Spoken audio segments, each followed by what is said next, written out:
Compuertas iónicas. Regresamos otra vez a nuestro modelo general de Hodgkin y Huxley, donde ya se están considerando los diferentes canales y la primera ecuación diferencial, donde tenemos por un lado la corriente que está pasando a través del capacitor y por otro lado vamos a tener las corrientes que están circulando a través de los diferentes canales. Ahora sí, vamos a ver de dónde salen todos estos términos que se están mencionando aquí. Esto que está aquí es la conductancia del sodio. Sin embargo, nos va a llamar la atención que aparezcan esta M y esta H. Aquí, bueno, ya mencionábamos que este va a ser su potencial de equilibrio, hacia donde van a querer tender este tipo de compuertas. Acá tenemos el elemento correspondiente al potasio. Igualmente aparece esta N4. Esta parte es constante, pero estas no. Estas están cambiando precisamente conforme cambia el voltaje. Y acá, bueno, tenemos el otro elemento que era el canal extra, ¿no? Para modelar lo que está entrando y saliendo solito. Y finalmente la corriente que se le está aplicando a la membrana. Entonces vamos a ver de dónde salen estas letras que además de todo son variables que sí nos están cambiando conforme cambia el voltaje. Bueno, pues resulta, en primer lugar se les puso G por comodidad. Realmente como se trataba de una resistencia, podríamos haberlos modelado con las R's, pero si escribimos la G, que es 1 entre R, nos vamos a evitar aquí unas cuantas divisiones.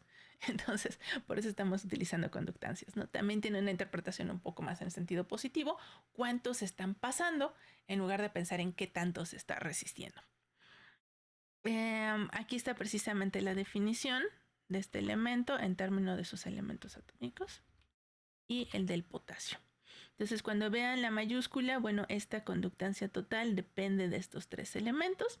Si utilizamos estas nuevas definiciones, entonces la misma ecuación diferencial de hace rato se puede reescribir en términos de estas variables, lo cual la hace ver un poquito más sencilla, tal vez menos letras, pero nos sigue quedando pendiente la tarea de cómo vamos a calcular entonces esta G mayúscula, esta conductancia, que depende de estas tres, que son variables. Bueno, pues como mencionaba hace un tiempo, tenemos dos tipos de canales, los canales persistentes y los canales transitorios.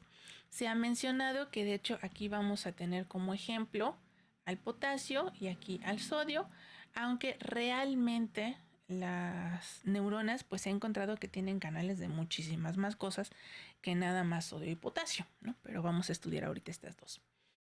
Entonces, las características de un canal persistente es que tienen dos estados. Activados, donde dejan pasar a los iones, y desactivados, donde no los dejan pasar. En el caso de los canales transitorios, vamos a tener tres estados posibles porque están hechos de dos tipos de compuertas, que son las que permiten abrir y cerrar, y otras que las bloquean.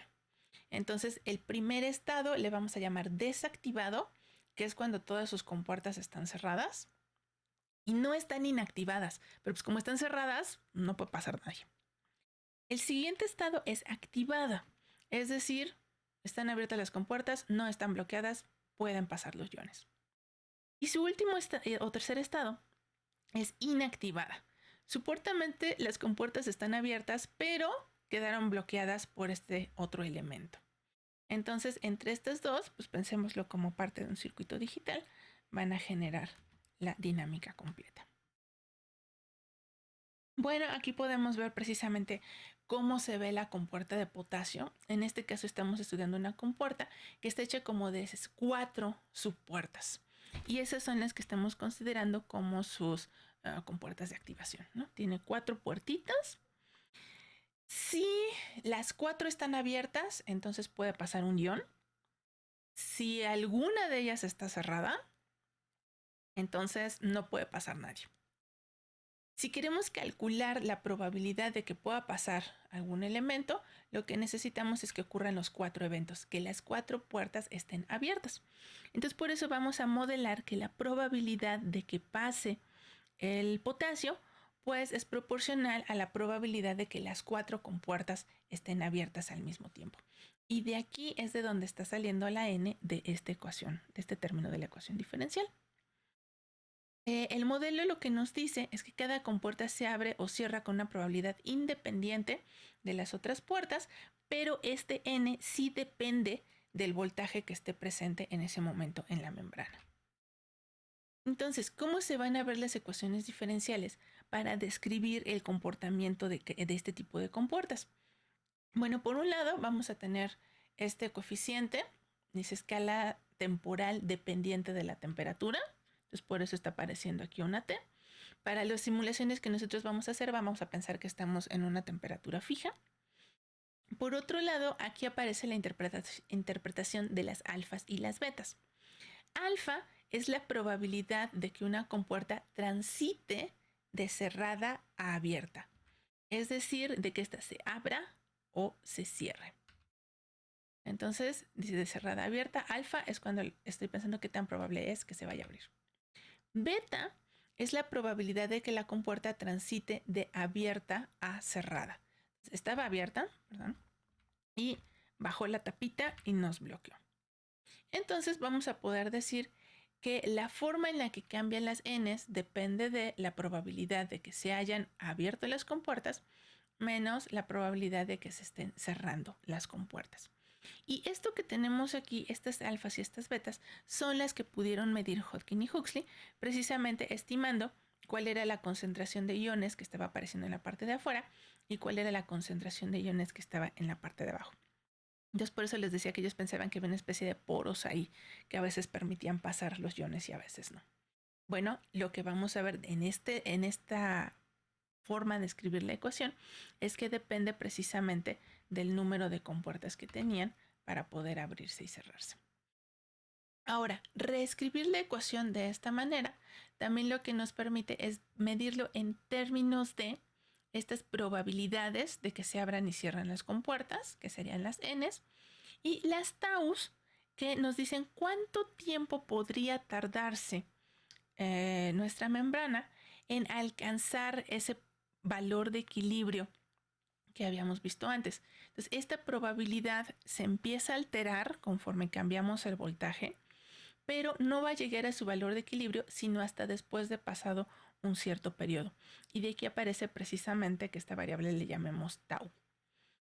Entonces, estos n's infinitos, que dependen del voltaje, son la probabilidad de que la compuerta esté abierta en el equilibrio cuando t tendió a infinito, es decir, cuando pasó suficiente tiempo para que ya se haya estabilizado. Y la tau es el tiempo que tarda en llegar hasta ese equilibrio. Ahora, ¿qué pasa con el sodio? Entonces, teníamos primer estado desactivada, es decir, nadie puede pasar. Observen que el tapón no está puesto, pero pues como está cerrada no puede entrar nadie, ¿no? Aquí están nuestros sodios y siguen allá afuera. De ahí, si incrementamos un poco el voltaje, lo siguiente que va a pasar es que se activa, va a permitir que pasen los sodios hacia la parte de adentro de la célula, que usualmente la célula los está sacando. Y si seguimos incrementando todavía el valor del voltaje, entonces lo que va a pasar es que se va a poner el tapón.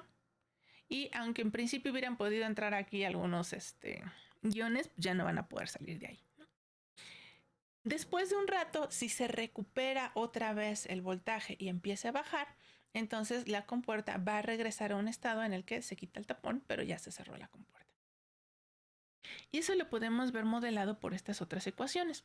Por un lado tenemos las M's, que modelan precisamente a este sistema de etapas. En el caso del sodio son tres gajitos. Entonces por eso vamos a tener que la probabilidad de que el sodio esté abierto es proporcional a m al cubo, porque tiene 3 subpuertas.